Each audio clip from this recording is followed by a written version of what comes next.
他失忆后把我当成了白月光。季怀旭车祸醒来那天，我正蹲在医院走廊啃冷掉的饭团，消毒水气味混着午后潮湿的闷热，粘在皮肤上甩不脱。我已经习惯了这种日子，清晨5点占车位，白天在咖啡店站8小时，傍晚换上护工服去康复科帮忙，深夜回到地下室对住天花板发呆。3年1000多个日夜，我把自己的时间切碎，一页一页填进他的世界里，不求署名，只求能在他视线边缘多停留1秒。苏婉，他叫我名字，我手一抖，饭团掉在地上，糯米散了一地，我没去捡。3年了，这是季怀旭第一次叫我的名字，不是那个谁，不是你，不是客气而疏离的问，是苏婉。字正腔圆，带着刚苏醒的沙哑，却像一把生了锈却依旧锋利的钥匙，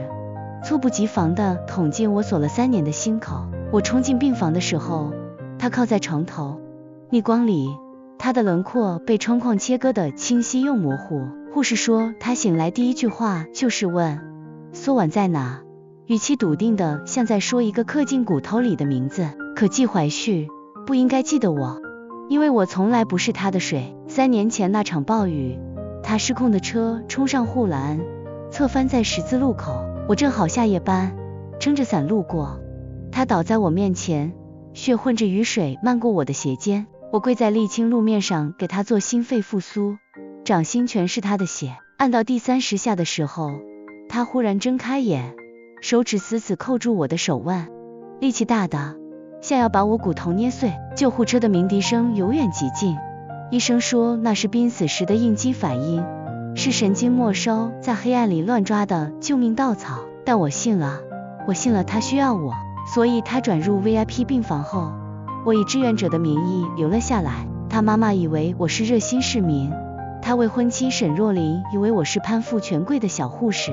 他的兄弟们在走廊低声议论，说这女孩眼神太执着，怕不是另有所图。都无所谓，我只想待在他身边，哪怕他醒来后眼里只有沈若琳，只有季家的人，只有他原本的人生轨迹。他对我微笑，说谢谢，然后礼貌地请我离开。我没走，我换了一家医院附近的咖啡店打工，每天端着拿铁，假装路过他的复健室门口。他认不出我，但会对我点头，说今天的咖啡不错。他不知道我练了1整晚才学会拉出他喜欢的郁金香图案，奶泡塌了7次，烫伤了手背3次。不知道我每天早上5点起床，就为了抢到他公司楼下的停车位，远远看他一眼。不知道我攒了2年的工资，买了一条他随口说过好看的项链，却从来没敢戴，只敢在镜子里比划，想象他替我扣上搭扣的温度。3年，我活成了他世界的背景板，一个叫不出名字的模糊人影。直到今天，苏婉，他又叫了一遍，声音比第一次更笃定，带着某种不容置疑的温度。你过来。我走过去，腿在发抖。季怀旭看着我，那双眼睛和3年前一模一样，漆黑深邃，像能把人吸进去，但又不一样了。那里面的陌生感消失了，取而代之的是一种我从未见过的东西，像是找了很久的人终于找到了。你是谁？他问。我愣住了。你叫我来的。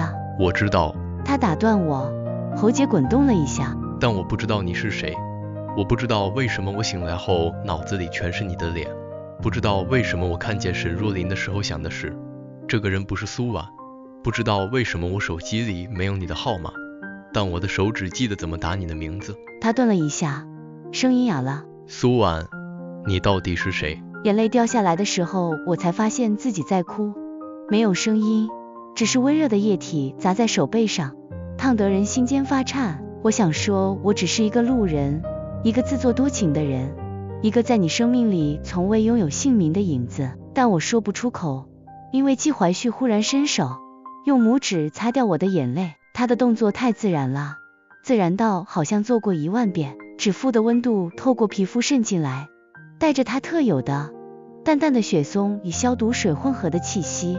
别哭，他低声说。虽然我不记得了，但我的身体记得他告诉我，我让你哭过很多次。我猛地抬头，他苦笑了一下。我醒来的时候，沈若琳抱着我哭，我心里毫无感觉。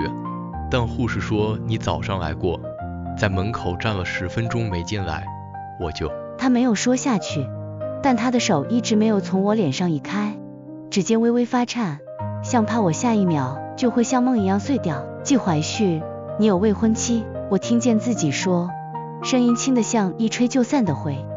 他说，但我现在想取消婚约。你失忆了，你不清醒。我很清醒。他直视我的眼睛，目光里有一种近乎固执的平静。清醒到我知道，我失去的记忆里，最重要的部分一定和你有关。记忆可以被车祸磨掉，但本能不会。门外传来高跟鞋哒哒哒由远及近的声音，我本能的后退一步，想抽回手，季怀旭没放，他握得很紧，像3年前倒在血泊里那样紧，骨节泛白，却不肯松开半分。苏婉，他在沈若琳推门进来的前一秒，飞快地说，不管以前发生过什么，从今天开始，我来追你。门开了，沈若琳的笑声响起，怀旭，你醒了，妈妈说。他停住了，看着我们交握的手，我以为他会哭，会闹，会骂我是小三，但他只是看着季怀旭的眼睛，然后忽然笑了。那个笑容很复杂，有释然，有苦涩，还有一种我读不懂的东西。他轻轻吸了一口气，把眼底的潮意逼回去。果然，他轻声说，就算失忆了，你还是找到了他。他转身带上门，没有多问一句。那天晚上，我回到租住的地下室，墙皮剥落，潮气渗进骨缝里。我刚踢掉磨破脚跟的帆布鞋，就看见门缝底下塞了一个牛皮纸信封，没有署名，只有边缘被反复摩挲的起了毛边。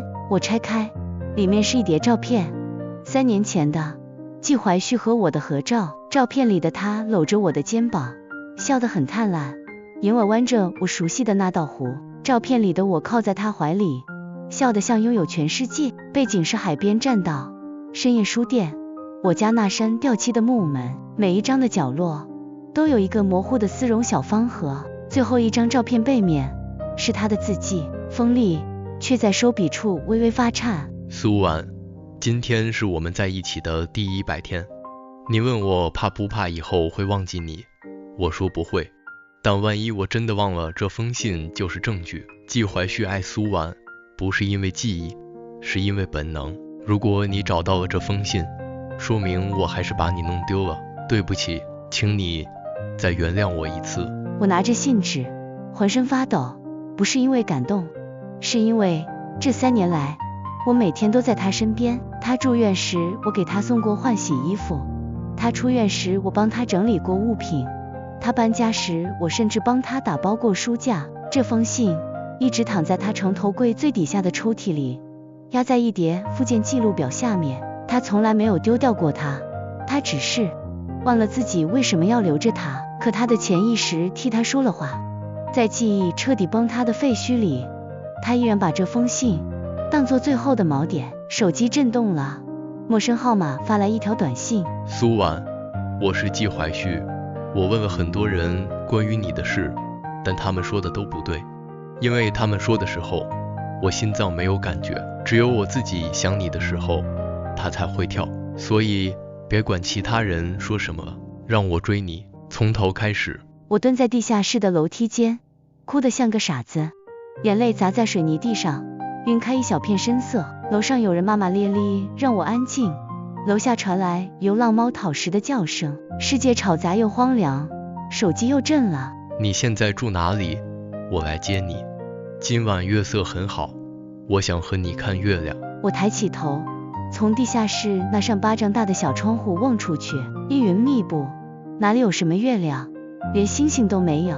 但季怀旭说有，那就是有吧，因为我骗了自己3年，说不爱他，说不想他，说不在意，而他只清醒了1天，就找到了所有真相。番外，沈若琳视角，他们都以为我是季怀旭的未婚妻，其实不是，我是他妹妹，同父异母的那种。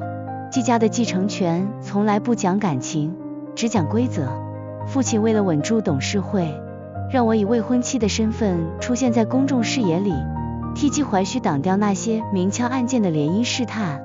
我配合演出，他默许安排，我们像两颗精密咬合的齿轮，在家族机器里安静运转，却从不越界。直到3年前那场车祸，苏婉以为自己只是一个路人，但他不知道，季怀旭出事那天，本来是要去向他求婚的，他戒指都买好了，内圈刻住 S.W.04.12， 是我陪他去挑的。他站在珠宝店的玻璃柜前，手指微微发抖，问我，若琳，你说他会答应吗？我没说话，因为我知道他会。我亲眼见过他对住镜子练习，苏婉，嫁给我。虽然我很忙，虽然我不浪漫，但我会用一辈子对你好。练习了整整1个晚上，语气从生涩到温柔，从紧张到笃定。最后他靠在洗手台上，闭着眼笑了一下，说，就这么定了。然后电话响了，紧急会议。他抓起外套出门，然后就没有然后了。车祸后的第3天，苏婉出现在医院，她眼下一片青黑，手指缠着绷带，却坚持要留下帮忙。继母问她是谁，她低着头说，只是路过的人。我站在走廊尽头看着她，看着她笨拙地学着调点滴速度，看着她半夜趴在病床边睡住，看着她在她无意识握住她手腕时，眼泪无声地砸在床单上。我什么都没做，没有揭穿，没有驱赶，因为我知道，有些缘分是连命运都砍不断的。当他失忆后第一次睁开眼，叫出苏婉这个名字的时候，我就知道，有些人是忘不掉的，即使命运把所有的记忆都抹去，他的名字依然是刻在灵魂最深处的烙印。今天傍晚，我收到季怀旭发来的讯息，婚约解除的协议已签，谢谢你这3年的掩护，季家的股份我会按约定过户，今后你的人生不必再为任何人让步。我回复，祝你幸福，也祝他这次能名正言顺地站在你身边。放下手机，我走到阳台，城市霓虹闪烁，风吹过脸颊，带来远处不知名花店的香气。我忽然想起苏婉在咖啡店拉花时，总把奶泡打得特别厚。季怀旭曾笑着说，你这哪是郁金香，明明是棉花糖。他红着耳朵瞪他，他却伸手揉了揉他的头发。原来爱从不需要记忆来证明，他只是安静地活着，在每一次心跳里，在每一道目光中，在失忆的废墟上，依然能长出春天。尾声1个月后，季怀旭的记忆仍没有恢复。医生说，创伤性失忆的恢复期可能很长，也可能永远停留在空白，但他不在乎。他开始重新认识我，不是透过碎片，而是透过此刻。他知道我怕黑，就在地下室门口装了一盏暖黄的感应灯。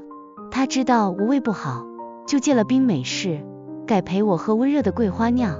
他知道我总习惯往后退，就每次见面都站在原地，等我慢慢走到他面前。苏婉，某个傍晚，他牵着我的手走在江边，风吹起他的外套下摆，也吹乱了我的头发。我还是想不起来以前的事。他停下脚步，转过身看着我，眼底有星光，也有坦然的遗憾。但我知道，如果记忆是过去，那你是未来。我不需要找回昨天，我只想参与你的明天。他从口袋里拿出一个丝绒盒子，打开，是一枚素绢戒指，内侧刻着新的日期。这一次，不是补偿，不是本能，是清醒的选择。他单膝跪地，声音很轻，却字字砸进我心里。苏婉，你愿意让我从今天开始重新爱你吗？江风很凉，眼泪却很烫。我伸出手，让他将戒指推进我的指根，尺寸正好。好，我说，但这次换我追你。他笑了，眼角的细纹里藏着我等了3年的人间烟火。抬头时，云层不知何时散了，一轮明月悬在江面上，碎成千万片荧光。原来月亮一直都在，只是以前我一个人不敢抬头看。全玩完。